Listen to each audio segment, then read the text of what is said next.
Hello everyone, আমি তোমাদের জন্য আজকে একটা হেয়ার অ্যাক্সেসরিজ টিউটোরিয়াল নিয়ে চলে আসলাম। গতবারের মতো এবারও এটার বেসটা সেম থাকবে, শুধু ডিজাইনটা একটু ভিন্নধর্মী হবে। যেহেতু সামনে পুজো, তাই ওই কালারটা রেখেই হচ্ছে যে আমি আজকের বেসটা রেডি করেছি এবং ডিজাইনটাও একটু পুজো পুজো টাইপের হবে।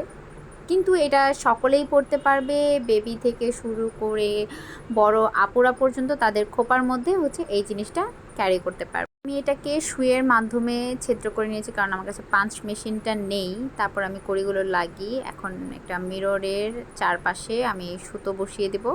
একটু খালি খালি লাগছিল, তাই ভাবলাম যে এটা একটু লালের মধ্যেই রাখি, যেহেতু হলুদ করেছি বেসটা। তারপরে কিছু বিডস লাগিয়ে দেব, তার সাথে হচ্ছে মিরর বসিয়ে দেব। লুকস কিছুটা আসতেছে, একটু বাই পুজো বাই, তাই না বলো? দেন আমি কড়ির মধ্যে একটু মিরর বসিয়ে নিচ্ছি, একটু অ্যাঙ্গেল করে চারকোনা এটাকে বসিয়ে নিলাম। তারপরে মনে হলো যে এই জায়গাটাতে করি না, আর একটু লম্বা করা যাক জিনিসটাকে। দেন আমি আরেকটা বেজ বানিয়ে নিয়েছি রেড কালারের মধ্যে, তারপর এটার মধ্যে মিরর, তারপরে হচ্ছে সেই রেড কালার কড়িটা দিয়ে দিয়েছি।